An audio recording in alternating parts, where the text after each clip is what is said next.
Hallelujah. എല്ലാവരും വലിയ ആനന്ദത്തോടെ കർത്താവിനൊരു മഹത്വം കൊടുത്തേ. ഹല്ലേലൂയ. ദൈവവചനത്തെ സ്വീകരിക്കുവാനായി ഈ ആത്മീയ ശുശ്രൂഷയിലേക്ക് കടന്നു വന്നിരിക്കുന്ന എല്ലാവർക്കും നമ്മുടെ കർത്താവായ യേശു ക്രിസ്തുവിന്റെ സ്നേഹവും സമാധാനവും ആശംസിക്കുകയാണ്. പ്രിയ ദൈവമക്കളെ, ദൈവ സാന്നിധ്യത്തിന്റെ തണലിൽ ആയിരുന്നുകൊണ്ട് ഈ ശുശ്രൂഷകളുടെ വെളിപ്പെടുന്ന ആത്മീയ അഭിഷേകത്തെയും അധികാരത്തെയും നമ്മുടെ ജീവിതങ്ങളിലേക്ക് ഏറ്റുവാങ്ങുവാനുള്ള വലിയ ആഗ്രഹത്തോടെയും ഒരുക്കത്തോടെയും ഈ മണിക്കൂറുകളിൽ നമുക്ക് കർത്താവിന്റെ വചനത്തിന് മുൻപിലായിരിക്കാം. പ്രിയ ദൈവമക്കളെ, നമ്മുടെ ജീവിതത്തിൽ എന്തെല്ലാം ഉണ്ടെങ്കിലും, എന്തെല്ലാം നേട്ടങ്ങളും എത്രമാത്രം അനുഗ്രഹങ്ങളെല്ലാം ഉണ്ടെങ്കിലും ദൈവത്തിന്റെ സാന്നിധ്യം നമ്മുടെ കൂടെ ഇല്ലെങ്കിൽ എല്ലാം വ്യർത്ഥമാണ്.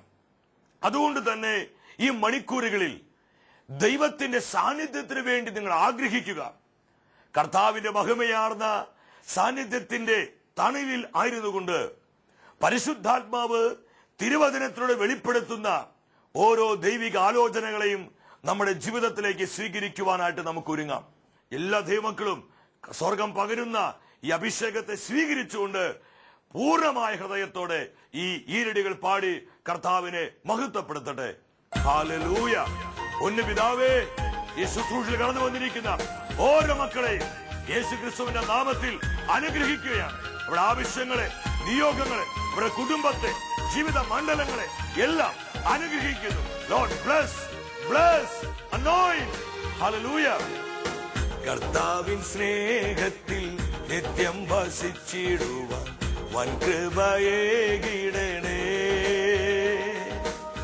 ഭിന്നത വിദ്വേഷം ഇല്ലാതെ ജീവിക്കാൻ നൽവരം നൽകിടണേ. ലോകം പാപം പിശാചെന്നെ തൊടുകയില്ല, ദുഷ്ടഘോര ശത്രു എന്നെ കാണുകയില്ല. നമുക്ക് ആനന്ദത്തോടെ പറയാം, എന്റെ വിശ്വാസം വർദ്ധിപ്പിക്കണേ. ഒരു നിമിഷം യേശുക്രിസ്തുവിന്റെ നാമത്തിൽ ഈ ശുശ്രൂഷയിൽ കടന്നു വന്നിരിക്കുന്ന എല്ലാ ദൈവമക്കൾക്ക് വേണ്ടി പ്രാർത്ഥിക്കാൻ പോവുക. നിങ്ങളായിരിക്കുന്ന സ്ഥലങ്ങളിൽ ഇരുന്നു കൊണ്ട് തന്നെ യേശുവിന്റെ നാമത്തെ വിശ്വാസത്തോടെ വിളിച്ചു പ്രാർത്ഥിക്കുക. ഹല്ലേലൂയ, ഹല്ലേലൂയ, ഹല്ലേലൂയ. പൊന്നു കർത്താവേ, അവിടുത്തെ പരിശുദ്ധമായ നാമത്തിൽ ഈ ദൈവജനത്തിന് വേണ്ടി പ്രാർത്ഥിക്കുന്നു. ഇവർ അനുഭവിക്കുന്ന എല്ലാ വേദനകളിൽ നിന്ന്, രോഗങ്ങളിൽ നിന്ന്, ദുഃഖ ദുരിതങ്ങളിൽ നിന്ന് ഇവരെ വിടുവിക്കണമേ. ദൈവത്തിന്റെ പരിശുദ്ധാത്മാവേ, ഈ ശുശ്രൂഷ ഉടനീളം ദൈവശക്തിയായി അങ്ങ് കത്തി പടരണമേ. ഹല്ലേലൂയ, ഹല്ലേലൂയ, ഹല്ലേലൂയ. പരിശുദ്ധാത്മാവേ, കത്തി കത്തി പടരണമേ, പടരണമേ. Fire, fire, fire. Glory, glory, glory. ആരാധന, ആരാധന, ആരാധന. എല്ലാവരും ഒന്ന് ചേർന്ന് വലിയ വിശ്വാസത്തോടെ പരിശുദ്ധാത്മാവേ എന്നിൽ നിറയണമേ, നിറഞ്ഞു കവിയണമേ, കവിഞ്ഞൊഴുകണമേ. കർത്താവിൽ ആനന്ദിച്ചുകൊണ്ടെന്ന് പാടിക്കേ.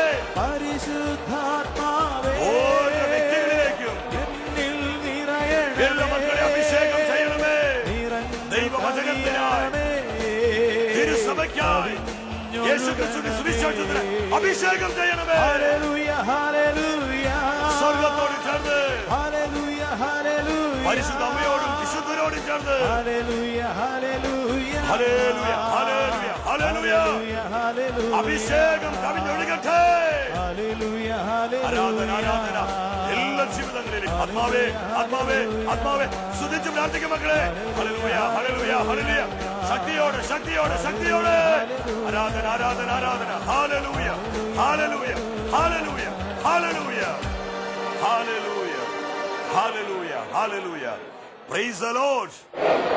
പ്രിയ ദൈവമക്കളെ, ഇന്നേ ദിവസം ദൈവവചനത്തിലൂടെ പരിശുദ്ധാത്മാവ് നമ്മുടെ ജീവിതങ്ങളിലേക്ക് അഭിഷേകമായി പകർന്നു നൽകുന്നത് പൗലോസ് അപ്പോസ്തലൻ റോമാക്കാർക്ക് എഴുതിയ ലേഖനം 12-ാം അധ്യായം 2-ാമത്തെ തിരുവചനമാണ്. നിങ്ങൾ ഈ ലോകത്തോട് അനുരൂപരാകരുത്. ദൈവമക്കളായ നമ്മുടെ ജീവിതങ്ങളെ നോക്കി ദൈവത്തിന്റെ ആത്മാവ് വിളിച്ചു പറയുകയാണ്, ദൈവത്തിന്റെ ജനം അവർ ഈ ലോകത്തോട് അനുരൂപരാകരുത്. ഈ ലോകത്തോട് അനുരൂപരാകരുതെന്ന് വചനം പഠിപ്പിക്കുമ്പോൾ എന്താ അവിടെ അർത്ഥമാക്കുന്നത്? ഈ ലോകം എന്ന് പറയുന്നത് ദൈവം സൃഷ്ടിച്ച ഈ സൃഷ്ട പ്രപഞ്ചമാണോ? ഇന്ന് പലരും ഇത് തെറ്റിദ്ധരിക്കാറുണ്ട്. ലോകത്തെ സ്നേഹിക്കരുത്, ലോകത്തോട് അനുരൂപരാകരുത്, ലോകത്തോടുള്ള മൈത്രി ദൈവത്തോടുള്ള ശത്രുതയാണെന്നൊക്കെ വചനം പറയുമ്പോൾ പലരും അത് തെറ്റിദ്ധരിക്കാറുണ്ട്. എന്നാൽ പരിശുദ്ധാത്മാവ് വളരെ ശക്തമായി നമ്മളെ പഠിപ്പിക്കുകയാണ്. ഇവിടെ പൗലോസ് അപ്പോസ്തലൻ ലോകം എന്ന് പറയുന്നത് ദൈവം സൃഷ്ടിച്ച ഈ മനോഹരമായ ഈ സൃഷ്ടപ്രപഞ്ചമല്ല. സങ്കീർത്തനം 24:1 നമ്മൾ കാണുന്നുണ്ട്, ഭൂമിയും അതിലെ സമസ്തവും ഭൂതലവും അതിലെ നിവാസികളും കർത്താവിൻ്റെതാണ്. അപ്പൊ ഈ സൃഷ്ടപ്രപഞ്ചത്തെ സൃഷ്ടിച്ചതും ഈ പ്രപഞ്ചത്തിലുള്ള സകലതും ദൈവത്തിൻ്റെതാണ്. അപ്പൊ ദൈവം സൃഷ്ടിച്ച ഈ സൃഷ്ടപ്രപഞ്ചത്തെ നമ്മൾ സ്നേഹിക്കണം. ഇവിടെ പൗലോസ് ലോകം എന്ന് പറയുന്നത് ഈ സൃഷ്ടപ്രപഞ്ചമല്ല.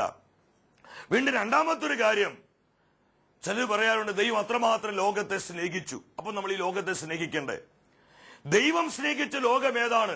യോഹന്നാന്റെ സുവിശേഷം 3:16 പരിശുദ്ധാത്മ വെളിപ്പെടുത്തുകയാണ്, ഒരുവനും നശിച്ചു പോകാതെ സകല മനുഷ്യരും യേശുക്രിസ്തുവിൽ വിശ്വസിക്കുന്ന നിമിത്തം രക്ഷ പ്രാപിക്കുവാൻ വേണ്ടി ദൈവം അത്രമാത്രം ഈ ലോകത്തെ സ്നേഹിച്ചു.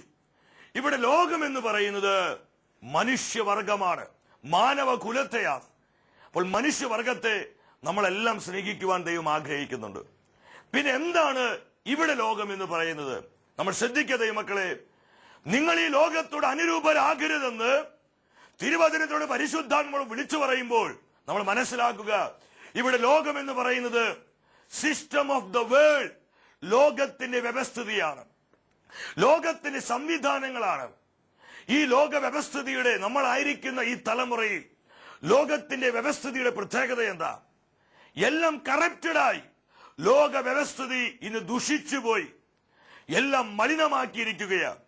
സത്യത്തിനോ നീതിക്കോ വിശ്വാസത്തിനോ വിശുദ്ധിക്കോ സുവിശേഷ മൂല്യങ്ങൾക്കോ പ്രാധാന്യം കൽപ്പിക്കാതെ മ്ലേച്ഛതയിലും അരാജകത്വത്തിലും സമ്പത്തിനും അതുപോലെ തന്നെ ലോകത്തിന്റെ സുഖഭോഗങ്ങൾക്കും പ്രാധാന്യം കൽപ്പിക്കുന്ന ഒരു ലോക വ്യവസ്ഥിതിയിലാണ് ദൈവമക്കളെ ഞാനും നിങ്ങളുമായിരിക്കുന്നത്. അതുകൊണ്ട് പൗലോസ് അപ്പോസ്തലനിലൂടെ ദൈവാത്മാവ് പറയുന്നത്, ഈ കാലഘട്ടത്തിൽ സഭാമക്കളായ നമ്മെ നോക്കി നമ്മൾ ഈ ലോകത്തോട് അനുരൂപരാകരുത്. കാരണം നമ്മൾ വിശുദ്ധിക്കായി വേർതിരിക്കപ്പെട്ട ദൈവത്തിന്റെ ജനമാണ്. ഹല്ലേലൂയ. ലോകത്തെയോ ലോകത്തിലുള്ള വസ്തുക്കളെയോ നിങ്ങൾ സ്നേഹിക്കരുത്. ഈ ലോക സംവിധാനത്തെ, ഈ ലോകത്തിന്റെ വ്യവസ്ഥിതിയെ നിങ്ങൾ സ്നേഹിക്കരുത്. കാരണം ഈ ലോകത്തിന്റെ വ്യവസ്ഥിതി ഇന്ന് പിശാചിന്റെ കയ്യിലാണ്. അതുകൊണ്ട് അപ്പോസ്തലൻ പറയുന്നത്, ദൈവമക്കൾ ലോകത്തെ സ്നേഹിക്കരുത്. ആരെങ്കിലും ലോകത്തെ സ്നേഹിച്ചാൽ ദൈവപിതാവിന്റെ സ്നേഹം അവരിൽ ഉണ്ടായിരിക്കുകയില്ല. വീണ്ടും യാക്കോബ് അപ്പോസ്തലനിലേക്ക് നമ്മൾ വരിക. യാക്കോബിൽ എന്താ പറയുന്നത്? താൻ എഴുതിയ ലേഖനം 4:4 യാക്കോബ് അപ്പോസ്തലൻ വളരെ ശക്തമായ ഭാഷയിൽ പറയുകയാണ്, വിശ്വസ്തത പുലർത്താത്തവരെ ലോകത്തോടുള്ള മൈത്രി ദൈവത്തോടുള്ള ശത്രുതയാണെന്ന് നിങ്ങൾ തിരിച്ചറിയുന്നില്ലേ? ആരെങ്കിലും ലോകത്തിന് മിത്രമാകാൻ ആഗ്രഹിക്കുന്നുവെങ്കിൽ അവൻ തന്നെ തന്നെ ദൈവത്തിന്റെ ശത്രുവാക്കുന്നു. ലോകത്തോടുള്ള സ്നേഹം, ലോകത്തോടുള്ള മോഹം ദൈവത്തോടുള്ള ശത്രുതയാണെന്ന് ദൈവവചനം പഠിപ്പിക്കുകയാണ്. ഇന്ന് അനേകം ദൈവമക്കളിൽ സംഭവിച്ചിരിക്കുന്ന ഒരു വലിയ പ്രശ്നം എന്ന് പറയുന്നത്, ദുഷ്ടനായ പിശാച് ഈ ലോകത്തെ അനേകം ദൈവമക്കളുടെ ഉള്ളിൽ അങ്ങ് കൊടുത്തിരിക്കുക. ലോകത്തിന്റെ സ്വാധീനത്തിൽ, ലോകത്തിന്റെ മോഹങ്ങളിൽ, ലോകത്തിന്റെ നിറമാർന്ന പകിട്ടുകളിൽ ഇന്ന് അനേകരാകഷ്ടരായി വഴിതെറ്റിപ്പോയിക്കൊണ്ടിരിക്കുക. നമ്മൾ ശ്രദ്ധിക്കുക ദൈവമക്കളെ, അപ്പോസ്തലൻ പറയാണ്, ലോകത്തോടുള്ള സ്നേഹം ദൈവത്തോടുള്ള ശത്രുതയാണ്. ലോകത്തോടുണ്ടായിരിക്കേണ്ട ദൈവമക്കളുടെ നിലപാട് ഇതായിരിക്കണം. ലോകത്തെക്കുറിച്ച് നമ്മുടെ കർത്താവായ യേശു എന്താ പറഞ്ഞത്? യോഹന്നാൻ എഴുതിയ സുവിശേഷം 15 അവിടെ 18 മുതലുള്ള വാക്യങ്ങളിൽ വളരെ വ്യക്തമായി നമുക്ക് കാണുവാൻ കഴിയും. ലോകം നിങ്ങളെ ദേശിക്കുന്നുവെങ്കിൽ അതിനു മുൻപേ അത് എന്നെ ദേശിച്ചു കഴിഞ്ഞു. ഈ ലോകം നമ്മുടെ കർത്താവായ യേശു ക്രിസ്തുവിനെ ദേശിച്ചെന്ന് വചനം പഠിപ്പിക്കുക. യേശുവിനെ വെറുത്തു. എന്തുകൊണ്ടാണ് ഈ ലോകം യേശുവിനെ വെറുത്തത്? എന്തുകൊണ്ടാണ് ലോകം യേശുവിനെ ദ്വേഷിച്ചത്? അതിന് ഒരേ കാരണമേ ഉള്ളൂ. യേശു ലോകത്തിൻ്റെതായിരുന്നില്ല. യേശു ലോകത്തിൻ്റെതായിരുന്നില്ല. അതുകൊണ്ട് കർത്താവ് പറഞ്ഞത്, ഈ ലോകത്തിന്റെ അധികാരിക്ക് എന്റെ മേൽ യാതൊരു അവകാശമില്ല, കാരണം ഞാൻ ഈ ലോകത്തിൻ്റെതല്ല. പ്രിയ ദൈവമക്കളെ, യേശു ക്രിസ്തു ലോകത്തിൻ്റെതല്ലാത്തത് കൊണ്ട് ലോകം യേശുവിനെ വെറുത്തു, ലോകം യേശുവിനെ ക്രൂശിച്ചു, ലോകം യേശുവിനെ തിരസ്കരിച്ചു. വീണ്ടും യേശു പറഞ്ഞു, നിങ്ങളെയും ലോകം വെറുക്കും, കാരണം നിങ്ങൾ ലോകത്തിൻ്റെതല്ലാതിരിക്കുന്നത് കൊണ്ട് ലോകം നിങ്ങളെയും ദ്വേഷിക്കും. ഇന്ന് നമുക്കറിയാം, യേശുവിനെ പ്രതി, സുവിശേഷത്തെ പ്രതി, സഭയുടെ പ്രബോധനങ്ങൾക്ക്, സുവിശേഷ മൂല്യങ്ങൾ കാത്തു സൂക്ഷിക്കുവാൻ വേണ്ടി എത്ര ദൈവമക്കളാണ് പീഡനത്തിലൂടെ കടന്നു പോകുന്നത്, നിന്ദനങ്ങളിലൂടെ കടന്നു പോകുന്നത്. കാരണം പൗലോസ്ലീഹ പറഞ്ഞു, അതേ ദൈവത്തിന്റെ ദാനങ്ങൾ സ്വീകരിക്കാൻ ലൗകിക മനുഷ്യർക്ക് സാധിക്കുകയില്ല. പരിശുദ്ധാത്മാവിന്റെ പ്രവർത്തനങ്ങൾ തിരിച്ചറിയാൻ, ദൈവാത്മാവിന്റെ ഇടപെടലുകൾ വേണ്ട വിധം മനസ്സിലാക്കാൻ ലോകത്തിന് കഴിയുകയില്ല. അതുകൊണ്ട് ലോകം ദൈവമക്കളെ എക്കാലവും പീഡിപ്പിക്കുന്നു. ഇത് യേശു തന്നെ പറഞ്ഞ സാക്ഷ്യമാണ്. അതുകൊണ്ട് ദൈവമക്കളെ, നമ്മൾ യേശുവിന് വേണ്ടി നിലകൊള്ളുമ്പോൾ, സുവിശേഷ മൂല്യങ്ങൾക്ക് വേണ്ടി നിലകൊള്ളുമ്പോൾ, സത്യവിശ്വാസത്തെ നമ്മൾ സംരക്ഷിക്കുമ്പോൾ, ഈ ലോകം നമ്മെ വെറുക്കും, ഈ ലോകം നമ്മളെ പീഡിപ്പിക്കും, ഈ ലോകം നമ്മളെ പരിഹസിക്കും. ഇവിടെ എനിക്കും നിങ്ങൾക്കും വേണ്ടത് വിശുദ്ധ പൗലോസ് അപ്പോസ്തലന്റെ വിശ്വാസ തീഷ്ണതയാ. പൗലോസ്ലീഹ പരിശുദ്ധാത്മ നിറഞ്ഞുകൊണ്ട് വിളിച്ചു പറഞ്ഞു, ക്രിസ്തുവിന്റെ സ്നേഹത്തിൽ നിന്ന് ആർക്ക് എന്നെ വേർപെടുത്തുവാൻ കഴിയും? ലോകം കണ്ടതിൽ വെച്ച് ഏറ്റവും വലിയ പ്രസ്താവനയിൽ ഒന്നാണിത്. യേശുവിന്റെ സ്നേഹത്തിൽ നിന്ന് ആർക്ക് എന്നെ വേർപെടുത്താൻ പറ്റും? പ്രിയ ദൈവ പൈതലേ, ഇതുപോലെ ഞാനും നിങ്ങളും കർത്താവിനോട് പറ്റിച്ചേർന്നിരിക്കണം. അവന്റെ ഹൃദയത്തുടിപ്പുകൾ നമ്മുടെ ഹൃദയത്തിലേക്ക് ഏറ്റുവാങ്ങി അവന്റെ ആലോചനകൾ, അവന്റെ ചിന്തകൾ ഗ്രഹിക്കുന്നവരായി നമ്മൾ ഓരോരുത്തരും രൂപാന്തരപ്പെടുവാനാ സ്വർഗത്തിലെ ദൈവം അതിയായി ആഗ്രഹിക്കുന്നത്.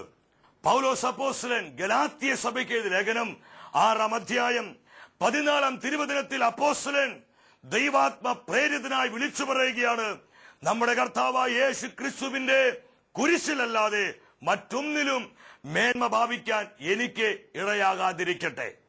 വീണ്ടും അപ്പോസ്തലൻ പറയാണ്, അവനെ പ്രതി, എന്റെ യേശുവിനെ പ്രതി, അതെ ക്രിസ്തുവിനെ പ്രതി ലോകം എനിക്കും ഞാൻ ലോകത്തിനും ക്രൂശിക്കപ്പെട്ടിരിക്കുന്നു.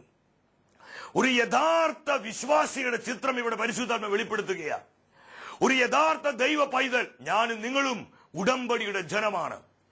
ഓരോ ക്രൈസ്തവരും യേശു ക്രിസ്തുവിന്റെ ശരീരത്തോട് ചേർക്കപ്പെട്ട ഓരോ വിശ്വാസിയും, സഭയോട് കൂട്ടിച്ചേർക്കപ്പെട്ട ഓരോ ദൈവമക്കളും അവരുടെ നിലപാടിതായിരിക്കണം. എന്താ പൗലോസ്ലീഹ പറഞ്ഞത്? ലോകം എനിക്കും ഞാൻ ലോകത്തിനും ക്രൂശിക്കപ്പെട്ടിരിക്കുന്നു. അവനെ പ്രതി, യേശു ക്രിസ്തുവിനെ പ്രതി ലോകം എനിക്ക്, ഞാൻ ലോകത്തിന് ക്രൂശിക്കപ്പെട്ടിരിക്കുന്നു. ഞാൻ ചിന്തിക്കുക, പൗലോസ്ലീഹായെ ലോകം കാണുമ്പോൾ ലോകം പൗലോസിനെ നോക്കിക്കൊണ്ട് പറയും, യൂസ്ലെസ്, എനിക്ക് യാതൊരു വിധത്തിലും പ്രയോജനമില്ലാത്തവൻ. ഈ പൗലോസ് മണ്ടന, ഇവൻ എനിക്ക് യാതൊരു പ്രയോജനമില്ലാത്തവനാ. ലോകം പൗലോസിനെ കാണുമ്പോൾ വിളിച്ചു പറയും, യൂസ്ലെസ്. ഇതുപോലെ ഈ കാലഘട്ടത്തിലെ ദൈവമക്കളായ എന്റെയും നിങ്ങളുടെയും ജീവിതത്തെ നോക്കി ഈ ലോകത്തിന് വിളിച്ചു പറയണം, എനിക്ക് ഉപകാരമില്ലാത്തവനാണ് ഇവൻ, എനിക്ക് ഉപകാരമില്ലാത്തവളാണ് ഇവൾ, ഇവൾ എനിക്ക് യൂസ്ലെസ് ആണെന്ന് ലോകത്തിന് നമ്മെ നോക്കി പറയാൻ പറ്റുമെങ്കിൽ, പ്രിയ ദൈവത്തിന്റെ ജനമേ, അതാണ് യഥാർത്ഥ ക്രിസ്ത്യാനിറ്റി. ഹല്ലേലൂയ. എന്നാൽ പൗലോസിനെ ലോകത്തെ നോക്കി എന്താ പറയാനുണ്ടായിരുന്നത്? ഇത് തന്നെയാ. ലോകം പൗലോസിനെ നോക്കി യൂസ്ലെസ് എന്ന് പറഞ്ഞുവെങ്കിൽ, പൗലോസ് ലോകത്തെ നോക്കി ഇവിടെ തന്നെയാ പറഞ്ഞത്, യൂസ്ലെസ്. ഹേ ലോകമേ, ഞാൻ നിനക്ക് യൂസ്ലെസ് ആണെങ്കിൽ നീയും എനിക്ക് യൂസ്ലെസ്. കാരണം നീ എനിക്ക് ഉപകാരമില്ലാത്തതാ, നീ എനിക്ക് ചപ്പും ചവറുമാ. അതുകൊണ്ടാ പൗലോസ് പറഞ്ഞത്, യേശു ക്രിസ്തുവിനെ സ്വന്തമാക്കാൻ വേണ്ടി ഈ ലോകത്തിൽ നിന്ന് ഞാൻ എന്തെല്ലാം സ്വന്തമാക്കിയോ അതിനെ എല്ലാം ഞാൻ ഉച്ചിഷ്ടം പോലെ ഞാൻ ഒരു ചപ്പും ചവറുമായി കരുതി. കാരണം എന്റെ യേശു എന്തിനേക്കാളും വിലപ്പെട്ടവനായി ഞാൻ തിരിച്ചറിഞ്ഞത് കൊണ്ട് എന്റെ യേശുവിനെ സ്വന്തമാക്കാൻ വേണ്ടി ഈ ലോകത്തെയും ഈ ലോകത്തിന്റെ സകലത്തെയും ഞാൻ ഉച്ചിഷ്ടം പോലെ കരുതി. അതുകൊണ്ട് ആത്മനിറവോടെ അപ്പോസ്തലന് പറയാൻ പറ്റി, യേശുവിനെ പ്രതി ലോകം എനിക്കും ഞാൻ ലോകത്തിനും ക്രൂശിക്കപ്പെട്ടിരിക്കുന്നു. ഈ ശുശ്രൂഷയിൽ പങ്കെടുത്തുകൊണ്ടിരിക്കുന്ന പ്രിയ സഹോദര, പ്രിയ സഹോദരി, എനിക്കും നിങ്ങൾക്കിത് പറയാൻ പറ്റൂ. ഞാൻ ലോകം എനിക്ക് ക്രൂശിക്കപ്പെട്ടിരിക്കുന്നു. ഞാൻ ലോകത്തിൻ്റെതല്ല. യേശു പറഞ്ഞതുപോലെ, അപ്പോസ്തലന്മാര് പറഞ്ഞതുപോലെ ഇന്ന് എനിക്ക് നിങ്ങൾക്കും പറയാൻ പറ്റുമോ? ഞാൻ ലോകത്തിൻ്റെതല്ല. യേശു പറഞ്ഞു, ഈ ലോകത്തിന് അധികാരിയായി പിശാചിന് എന്റെ മേൽ യാതൊരു അധികാരവുമില്ല, എന്റെ മേൽ യാതൊരു അധികാരവുമില്ല. ഞാനും നിങ്ങളും ഇതുപോലെ ആയിരിക്കുവാനാണ് കർത്താവ് ആഗ്രഹിക്കുന്നത്. അതുകൊണ്ട് യോഹന്നാൻ സുവിശേഷം 17-ാം അധ്യായത്തിൽ യേശു തന്റെ പ്രിയപ്പെട്ടവർക്ക് വേണ്ടി പ്രാർത്ഥിക്കുന്ന മനോഹരമായ ഒരു പ്രാർത്ഥനയുണ്ട്. അവിടെ തന്റെ പിതാവിനെ നോക്കിക്കൊണ്ട് യേശു പറഞ്ഞു, അപ്പാ പിതാവേ, ഞാൻ ലോകത്തിൻ്റെതല്ലാതിരിക്കുന്നത് പോലെ അവരും ലോകത്തിൻ്റെതല്ല പിതാവേ, അവരും ലോകത്തിൻ്റെതല്ല പിതാവേ. എനിക്ക് ഉറപ്പുണ്ട്, യേശു ഇത് പ്രാർത്ഥിക്കുമ്പോൾ അതിൽ 30 വെള്ളിക്കാശിന് യേശുവിന് ഒറ്റിക്കൊടുത്ത യൂദാസ് ഉണ്ടായിരുന്നു.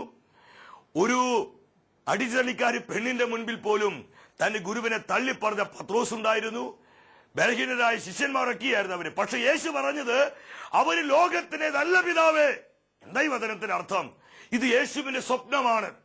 യേശുവിൽ വിശ്വസിക്കുന്ന, അവന്റെ നാമത്തെ വിളിച്ച് അപേക്ഷിക്കുന്ന, അവന്റെ സഭയിൽ അംഗങ്ങളായി തീർന്നിരിക്കുന്ന, അവനെ പിന്തുടരുന്ന ഓരോ വിശ്വാസിയും ഈ ലോകത്തിൻ്റെതാകരുത് എന്നുള്ള കർത്താവിന്റെ വലിയ സ്വപ്നമാണ് ആ പ്രാർത്ഥനയിലൂടെ യേശു ലോകത്തിന് വെളിപ്പെടുത്തിയത്.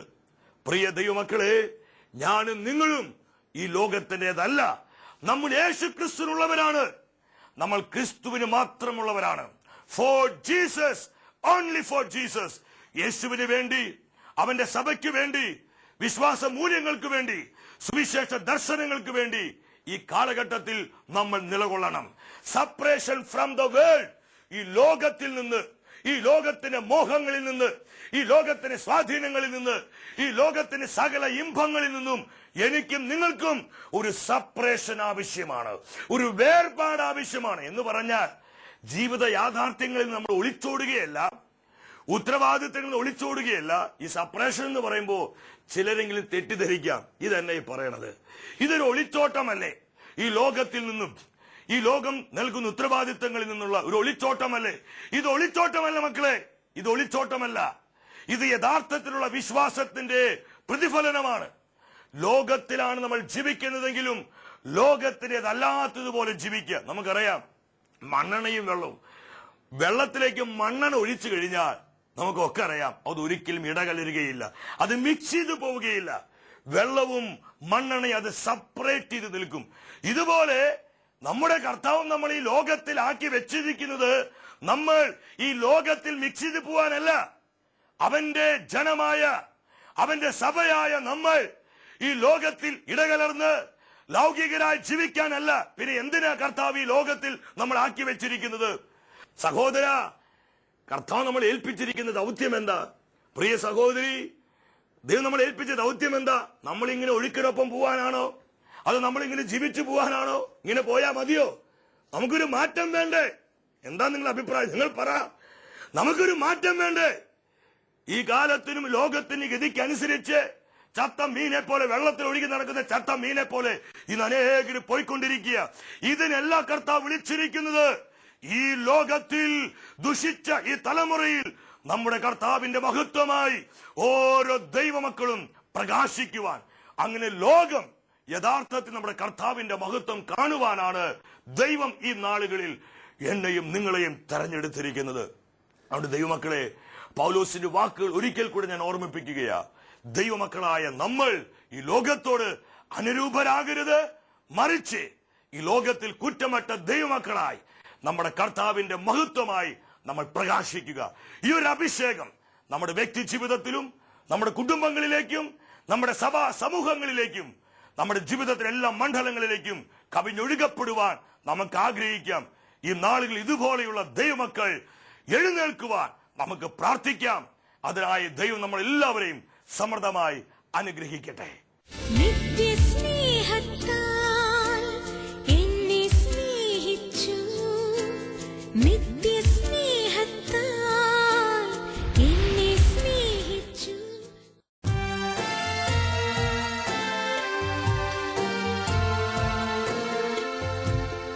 ദൈവപിതാവേ നന്ദി, ദൈവകുമാര നന്ദി, ദൈവാത്മരൂപാ നന്ദി, ത്രിയേകനാഥ നന്ദി.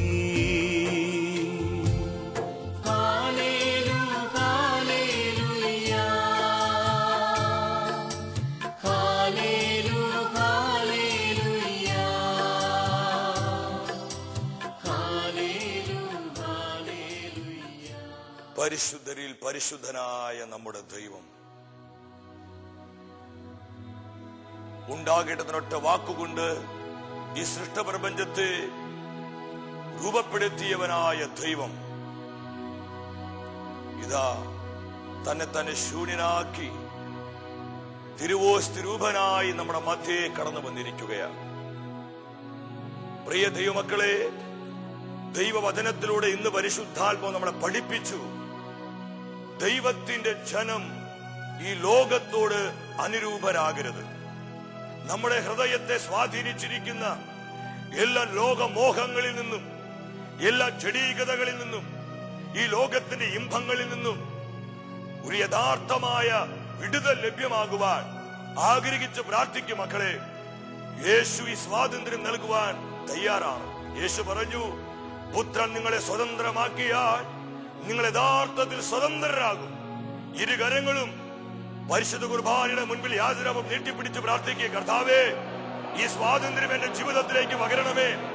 വിശുദ്ധിയോടെ ജീവിക്കുവാൻ, വിശുദ്ധിയോടെ വളരുവാൻ എന്നെ അവിടെ അഭിഷേകം ചെയ്യണമേ. പ്രിയമുള്ളവരെ, നമ്മൾ തിരിച്ചറിയുക, നമ്മുടെ ദൈവം വിശുദ്ധിയിൽ മഹത്വപൂർണനായ ദൈവമാണ്. അവന് അശുദ്ധിയുമായി യാതൊരു ബന്ധവുമില്ല. അതിനാൽ ദൈവമക്കൾ വിശുദ്ധിയോടെ ജീവിക്കുവാൻ, വിശുദ്ധിയിൽ വളരുവാൻ സ്വർഗം ആഗ്രഹിക്കുകയാണ്. നമുക്ക് അതിനുവേണ്ടി ഒരുക്കത്തോടെ പ്രാർത്ഥിക്കാം. എല്ലാ ജഡമോഹങ്ങളും കത്തി ചാമ്പലാകട്ടെ, എല്ലാ അശുദ്ധികളും കത്തി ചാമ്പലാകട്ടെ. ഒരു നിമിഷം പരിശുദ്ധാത്മാവ് വിശുദ്ധിയുടെ ആത്മാവായി നമ്മളിൽ കത്തി കത്തി വളരുവാൻ ആഗ്രഹിച്ചുകൊണ്ട് ഇരുകരങ്ങളും കർത്താവിന് മുൻപിലേക്ക് ഉയർത്തി ആത്മാവിനെ വിളിച്ച് പ്രാർത്ഥിക്കേ. പരിശുദ്ധാത്മാവിനെ വിളിച്ച് പ്രാർത്ഥിക്കേ. ജഡത്തിന്റെ മോഹങ്ങള്, പാപത്തിന്റെ ബന്ധനങ്ങള്, അശുദ്ധിയുടെ കറകള്, അനീതിയുടെ കറകള്, എല്ലാ പാപത്തിന്റെ കറകളെയും അങ്ങ് കത്തി ചാമ്പലാക്കണമേ. എന്നെ വിശുദ്ധീകരിക്കണമേ. ആഗ്രഹിച്ച് പ്രാർത്ഥിക്കും മക്കളെ. കരമുയർത്തി യേശുവിനെ വിളിക്കേ. ഹല്ലേലൂയ, ഹല്ലേലൂയ, ഹല്ലേലൂയ. ആത്മാവേ അഗ്നിയായി പരിശുദ്ധാത്മാവേ, അഭിഷേകം ചെയ്യണമേ. ഓരോ കുടുംബങ്ങളെയും, സഭാ സമൂഹങ്ങളെയും, വ്യക്തി ജീവിതങ്ങളെയും, കുഞ്ഞുമക്കളെയും, യുവജനങ്ങളെയും, എല്ലാ ദമ്പതികളെയും അങ്ങ് അഭിഷേകം ചെയ്ത് വിശുദ്ധീകരിക്കണമേ. Hallelujah, hallelujah. ലോകത്തിൻ ശക്തിമേൽ നിൻ അഗ്നി അയക്കൂ, ശാപത്തിൻ ശക്തിമേൽ നിൻ ലോകമോഹങ്ങളിൽ നിന്ന് യഥാർത്ഥ വേർപാട് സ്വീകരിച്ച് യഥാർത്ഥ ദൈവ പൈതലായി, യഥാർത്ഥ ഉടമ്പടി പൈതലായി വളർന്നു വരുവാൻ എന്നെ കരം വെച്ച് അഭിഷേകം ചെയ്യണമേ. കരം വെച്ച് അഭിഷേകം ചെയ്യണമേ. ആരാധന, ആരാധന, ആരാധന, ആരാധന, ആരാധന, ആരാധന. നന്ദി കർത്താവേ, നന്ദി കർത്താവേ, സ്തുതി കർത്താവേ, മഹത്വം കർത്താവേ, ആരാധന കർത്താവേ. ഹല്ലേലൂയ, ഹല്ലേലൂയ, ഹല്ലേലൂയ, ഹല്ലേലൂയ. യേശുവേ നന്ദി, യേശുവേ സ്തുതി.